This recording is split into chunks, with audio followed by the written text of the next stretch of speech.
जनता की रिजल्ट है और ये जनता की जीत है और लोकतंत्र की जीत है।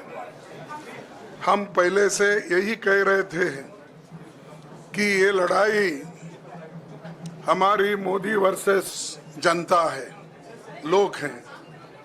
तो 18वीं लोकसभा के चुनाव में हम विनम्रता से जनमत को स्वीकार करते हैं। इस बार जनता ने किसी एक दल को पूर्ण बहुमत नहीं दिया, खासकर सत्ताधारी दल भाजपा ने एक व्यक्ति एक चेहरे के नाम पर वोट मांगा। अब ये स्पष्ट हो गया है कि ये मैंडेट मोदी जी के खिलाफ गया है। ये उनकी राजनीतिक और नैतिक हार है। जो व्यक्ति बार बार अपने नाम से ही हर जगह वोट मांगते थे, उनकी ये बहुत बड़ी हार है और नैतिक दृष्टि से ये तो उनको बहुत बड़ा नुकसान हुआ है। आप जानते हैं कि कांग्रेस पार्टी और हमारे इंडिया गठबंधन से बहुत प्रतिकूल माहौल में चुनाव लड़ा। सरकारी मशीनरी ने कदम कदम पर अवरोध डाला। बैंक खाते सीज करने से लेकर तमाम नेताओं के खिलाफ अभियान चलाया। फिर भी शुरू से आखिर तक कांग्रेस पार्टी का कैंपेन सकारात्मक था, पॉजिटिव था। हमने महंगाई, बेरोजगारी, किसानों और मजदूरों की बदहाली और संविधान संस्थाओं का दुरुपयोग जैसे विषयों को केंद्रीय मुद्दा बनाकर हम जनता के सामने गए थे। इन मुद्दों पर बड़ी संख्या में लोग हमसे जुड़े, हमारा समर्थन किया। प्रधानमंत्री ने जिस तरह का कैंपेन किया वो इतिहास में लंबे समय तक याद रखा जाएगा। कांग्रेस के घोषणा पत्र के बारे में मोदी जी ने जो झूठ फैलाया, जनता ने उसे समझ लिया। मैं इस मौके पर कहना चाहूँगा कि श्री राहुल गांधी जी की दोनों यात्राएं, भारत जोड़ो यात्रा और भारत जोड़ो न्याय यात्रा के दौरान लाखों करोड़ों लोगों को मिलना, लोगों की समस्याओं को सुनना और आगे चलकर उन समस्याओं का हल ढूंढना हमारे कैंपेन का आधार बना। हमने इसी को 5 न्याय और 25 गारंटी का नाम दिया और इसी के आधार पर हमने गारंटी कार्ड बनाया। हमारे कार्यकर्ता उसे लेकर घर घर पहुंचे और लोगों को संपर्क करें। इसके अलावा जो एक महत्वपूर्ण बात है वो भाजपा नेतृत्व की अहंकार की वजह से हुई। उन्होंने धीरे धीरे सारे संवैधानिक संस्थाओं के ऊपर गैर कानूनी तरीके से कब्जा करने की कोशिश की। फिर इनका उपयोग विरोधी दल के खिलाफ करने लगे। जो दब गया उसे दबा के अपने तरफ लिया, जो नहीं दबे उसकी पार्टी को तोड़ दिया, नहीं तो फिर जेल में डाल दिया।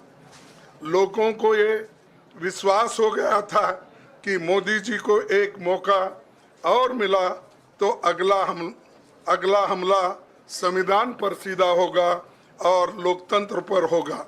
इसीलिए लोगों को इसके प्रमाण नए संसद सत्र के साथ ही दिखेंगे। खुशी इस बात की है कि भाजपा इस षड्यंत्र में अब सफल नहीं हो पाएगी। मैं इस अवसर पर सीपीपी चेयरपर्सन श्रीमती सोनिया गांधी जी, हमारे लोकप्रिय नेता राहुल गांधी जी, प्रियंका गांधी जी का विशेष मैं धन्यवाद करना चाहता हूं।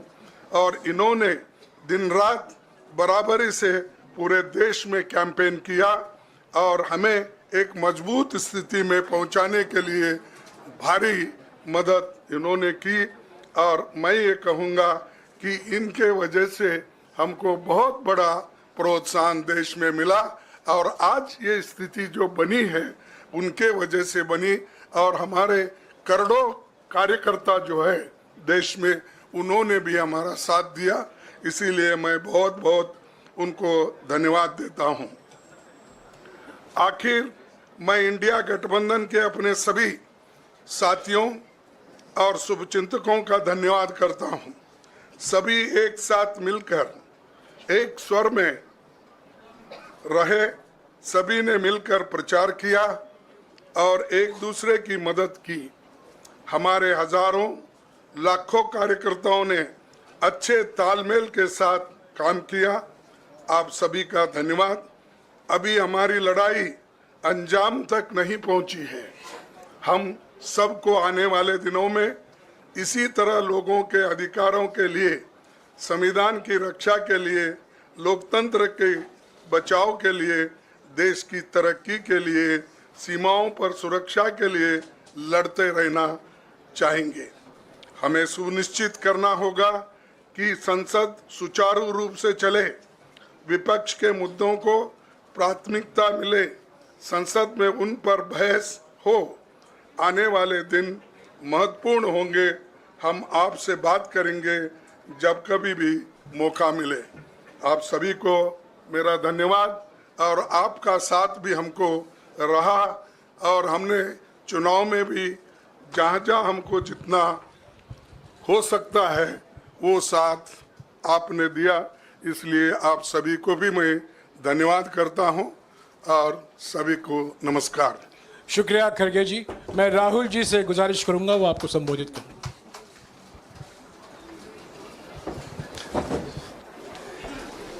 नहीं, खड़गे जी आपने बड़ी सही बात बोली। जहां तक आप हमारी मदद कर सकते थे उसी लेवल तक मदद की। देखिए, ये चुनाव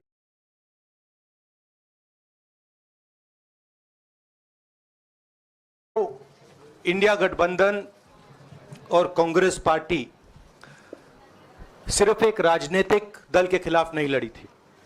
ये चुनाव हम बीजेपी, एक राजनीतिक दल, हिंदुस्तान के इंस्टीट्यूशंस, हिंदुस्तान का जो पूरा गवर्नेंस का स्ट्रक्चर है, इंटेलिजेंस एजेंसीज, सीबीआई, ईडी, ये सब, आधी जुडिशरी, इन सब के खिलाफ हम लड़े थे। क्योंकि इन सब संस्थाओं को, इन सब इंस्टीट्यूशंस को नरेंद्र मोदी जी ने और अमित शाह जी ने कैप्चर करा, धमकाया, डराया।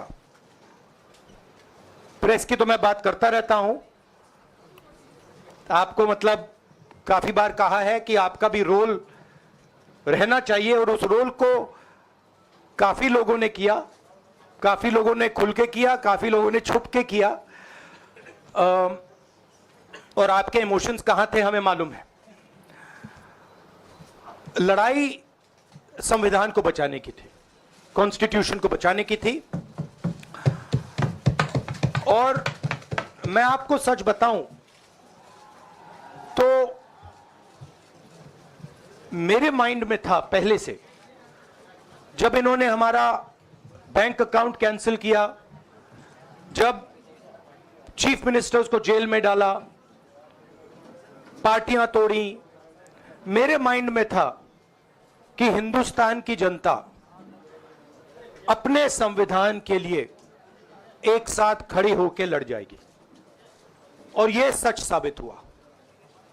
मुझ में भरोसा था और मैं हिंदुस्तान की जनता से, इंडिया गठबंधन के पार्टनर्स से, कांग्रेस पार्टी के हमारे सब नेताओं और बब्बर शेर कार्यकर्ताओं से दिल से धन्यवाद करना चाहता हूं। आपने संविधान को बचाने का पहला और सबसे बड़ा कदम ले लिया है। कांग्रेस पार्टी कांग्रेस पार्टी ने इस चुनाव में, कांग्रेस पार्टी के सब नेताओं ने 2-3 चीजें की।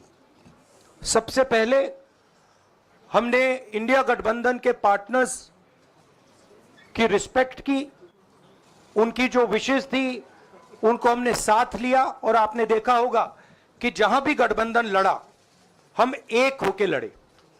दूसरी बात, कांग्रेस पार्टी ने क्लैरिटी से हिंदुस्तान को एक नया विजन दे दिया है, pro poor vision, pro production vision Hindustan को इंडिया गठबंधन ने साफ दे दिया है।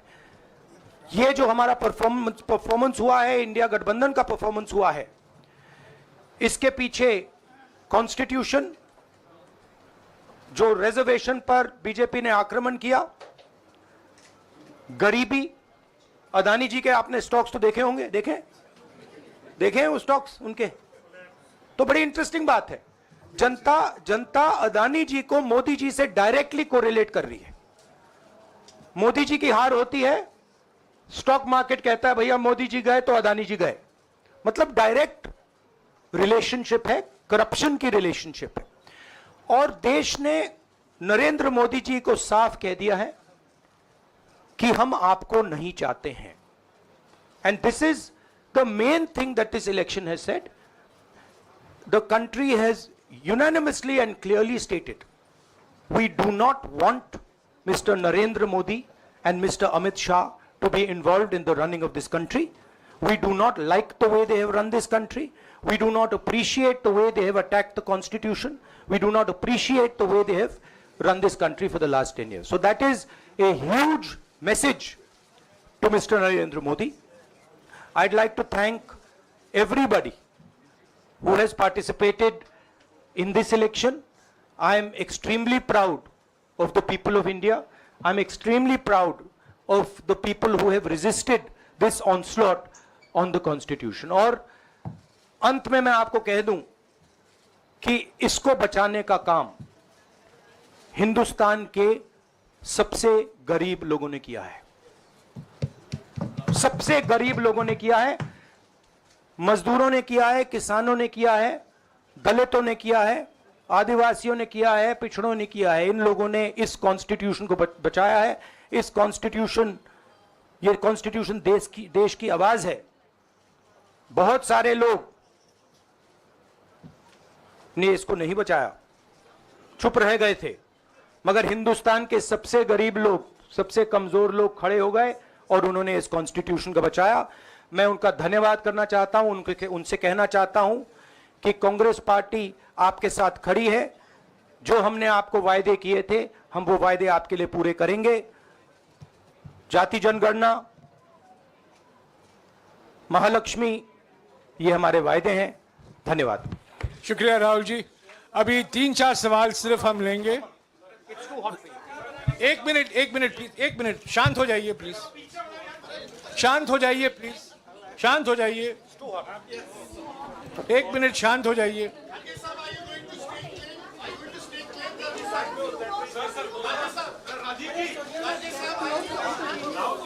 एक मिनट शांत हो जाइए।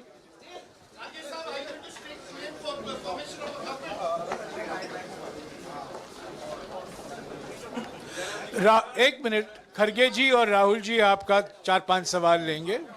संजीव, हाँ जी, एक मिनट, एक एक करके चिल्लाइएगा मत प्लीज, चिल्लाइएगा मत। हाँ Sanjeev.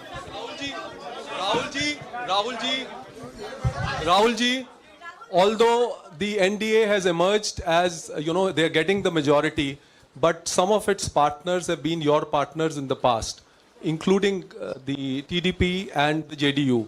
So have you decided to sit in the opposition, or there are chances of government formation by the India government? We, as we have said earlier, we're going to have a meeting with our partners, the India Alliance partners. I believe that meeting is tomorrow, and these questions will be raised there and they will be answered there. We respect our alliance partners, and we are not going to make statements in the press without asking them their opinion. बोलिए। Sir, आप ये कह रहे हैं कि ये हिंदुस्तान के गरीब की जीत है, संविधान बचाने की जीत है। तो अगर आप लोग विपक्ष में बैठते हैं और सरकार बनाने की पहल नहीं करते हैं, क्योंकि नंबर एनडीए और इंडिया अलायंस में कुछ ज़्यादा नहीं है, और अगर पहल नहीं करते हैं तो कैसे उनको आप जो है आगे उनका हक दिलाने के लिए आगे आ पाएंगे? वही सवाल आप मतलब दूसरे तरीके से पूछ रहे हो। कल डिसाइड होगा, इंडिया गठबंधन की मीटिंग है, कल हमारा अलायंस डिसाइड करेगा। बड़ी फाइन लाइन है, तो जो इंडिया गठबंधन डिसाइड करेगा उस पर हम एक्शन लेंगे।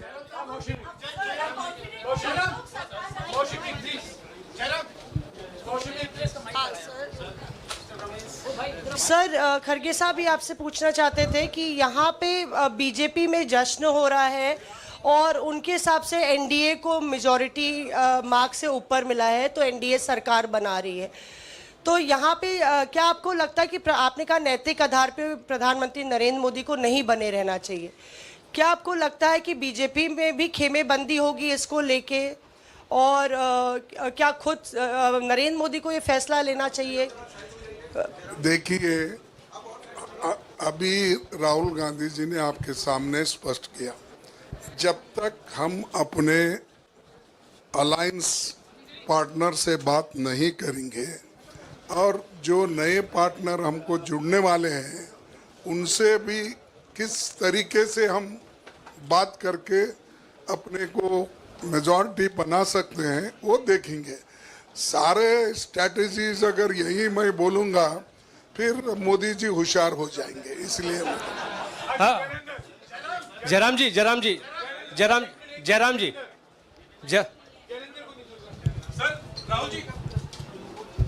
राहुल जी, खरगे साहब ने कहा कि हम जनादेश को स्वीकार करते हैं।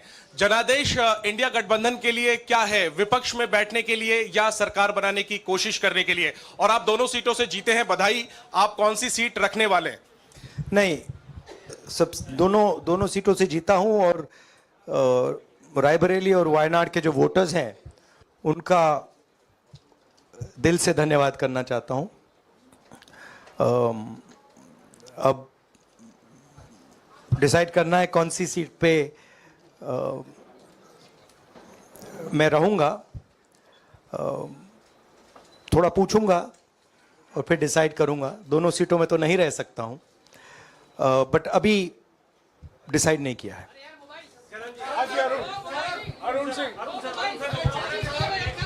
राहुल जी, भारत जोड़ो यात्रा के लिए जब आप निकले थे तब से लेके अब तक काफी लंबी यात्रा रही, काफी बीच में उतार चढ़ाव आए। अब 100 का आंकड़ा आपने छुआ है। 2009 में जब इसी तरह का मैंडेट आया था तो पार्टी के अंदर दो राय थी, एक हम विपक्ष में रहें, पार्टी मजबूत करें, या सरकार के साथ जाएं। आप सरकार के 2009 में 2009 में हाँ नहीं, 2009 में तो क्या बात नहीं 2009 में दोबारा जब बहुमत मिला था तब एक राय थी कि आप विपक्ष की पॉलिटिक्स करके पार्टी को मजबूत करें। ऐसी कोई राय नहीं थी, ये आपकी रॉन्ग इंफॉर्मेशन है। अब मैं पूछ रहा हूं, अब आपसे पूछ रहा हूं, दो चीज है। ये जो मैंडेट मिला है, आप अपोजिशन में रह के आप और पार्टी मजबूत करना चाहते हैं या सरकार बनाना चाहते हैं? आप चाहते क्या हैं? नहीं, देखिए, हम एक कोalition के भाग हैं, ठीक है।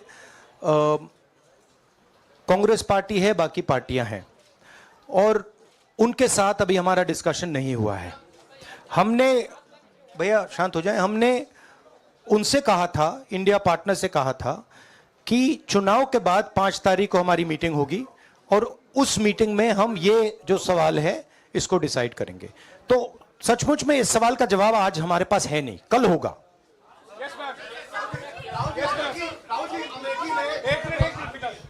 राहुल जी, अमेठी में आपके लिए कहा गया कि राहुल गांधी ने अपने पीए को चुनाव लड़ा दिया, अब उन्हीं किशोरीलाल शर्मा नहीं, देखिए, ये बीजेपी ने कहा था। नहीं, देखिए, बीजेपी लोगों को रिस्पेक्ट नहीं करती है, और आज उन्हीं किशोरीलाल ने हरा दिया, तमीज से बात नहीं करती है। मगर किशोरीलाल शर्मा जी जो हैं वो 40 साल से अमेठी में कांग्रेस पार्टी के लिए काम कर रहे हैं और उनका अमेठी की जनता के साथ रिश्ता है।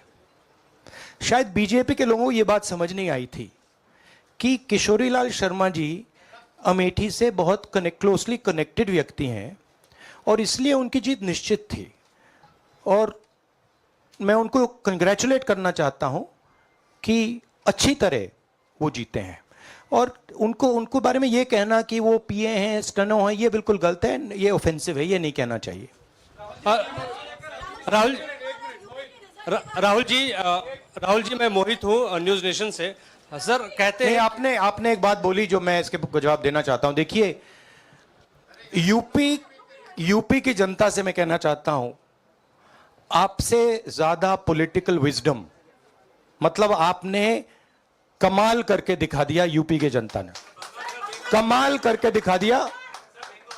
नहीं, बहुत सारे स्टेट्स ने कमाल करके दिखाया, मगर बीजेपी यूपी ने हिंदुस्तान की राजनीति समझकर, कॉन्स्टिट्यूशन पर खतरा समझकर उत्तर प्रदेश ने कॉन्स्टिट्यूशन की रक्षा की है और मैं सब स्टेट्स का धन्यवाद करना चाहता हूं, मगर उत्तर प्रदेश को मैं स्पेशल कहना चाहता हूं। आपने कांग्रेस पार्टी का, इंडिया गठबंधन का समर्थन किया, बहुत बहुत धन्यवाद। राहुल जी आखिरी सवाल। और इसमें यूपी में एक और बात मैं बोल देता हूं, एक और बात यूपी के बारे में बोल देता हूं। इसमें मेरी बहन प्रियंका गांधी का भी काम है जो यहां पीछे छुपी हुई है। राहुल जी शुक्रिया साथियों, शुक्रिया। हो गया सर राहुल जी